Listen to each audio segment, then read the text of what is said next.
Hey there, this is Natasha Fernandes, co-founder of YOUniverse, and I miss telling you this information is that if you want to continue watching our videos and all the other videos and stuff that we make, I want you to follow us on Facebook, on Twitter, on Instagram and on YouTube, and you will find a lot of stuff that you can practice, learn from, and resources on mental health and well-being.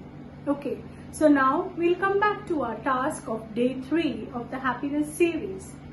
So I hope all of you have your list ready of what I had asked you to do about make a list of 3 things, and if you haven't, you can pause the video now and make the list of 3 things. The first column will be everything that makes you real happy, like crazy happy, just by that thing, object or person being there with you. The second column is going to be a 50-50, where it's okay and still it needs a little improvement. And the third column is going to be a place where it needs a lot of improvement, means it requires a lot of effort, or you're really not happy with the thing or the situation in your life. So make the entire list, okay? And now I'm going to reveal the reason for me getting you to make this list. There are 2 things to it. One, if we feel, how is this concept of happiness working? Like, what is happening? What is happiness? Why can't I just smile? Why can't I just be happy when something is going on in the back of my head?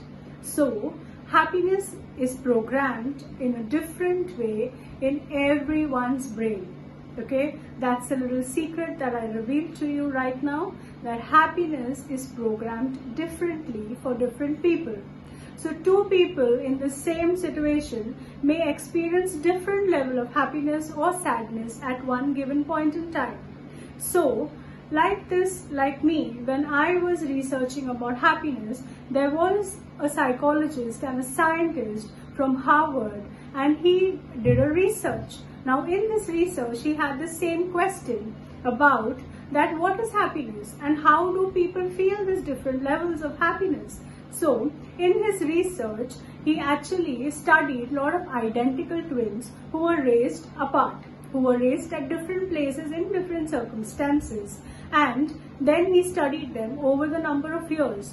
And what was the outcome of this? The outcome was that 50% of our happiness make, okay, hear this correctly, 50% of our happiness make is genetics.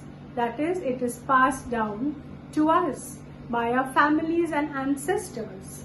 And if you're surprised, just observe your family and your patterns, and that's what our exercise is going to be today. And the second part, the other 50% is what we do. Our thoughts, our thinking, the way we are, the way we have learned to think, the way we as individuals experience different circumstances and different reactions over a period of time. Isn't it interesting that happiness is 50% dependent on the people whom you stay with and 50% on your own brain and how you train it? For me, it was very interesting and fascinating at the same time to know this. So now we are going to go a little forward and experiment with the same concept of the 50-50 of the aspect. Now 50%, which is genetics, is actually not in your control, agreed. But what about the other 50%? It is very much in your control, and you can change that, and eventually we will get to change the remaining 50 and make it 100%. And that's our promise to you. Okay, so now I want you to take out that list, and the ones who finished making the list, just keep the list in front of you. And since you are in the situation of lockdown with your family or your friends, or you can pass on this video to your family, get them to write the same list, and I bet that there might be at least few crucial happiness points which are same on your list. Like you and your parents writing the list and comparing, you and your siblings who are almost at the same age writing and comparing the list, or at least there might be similar points where you're unhappy, the third column. So just go and play this game and see how interesting it is, or even with friends. If you've been living with friends or with your partners for a long time, then you might actually start behaving and having similar likes and dislikes. So you can also compare it with them, and that's also going to be interesting.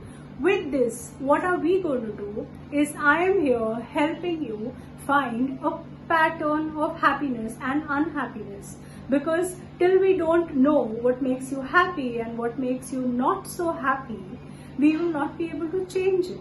We will not be able to tackle those thoughts and emotions to change. So a very simple task, the ones who've not done the homework are going to do the day 2, and the day 3 is going to extend it to your family members, compare it, and then be ready with the common list, the common things that you have with your family and the things which are your own. So we can then dissect it further. So this is Natasha signing off from day 3. Thank you.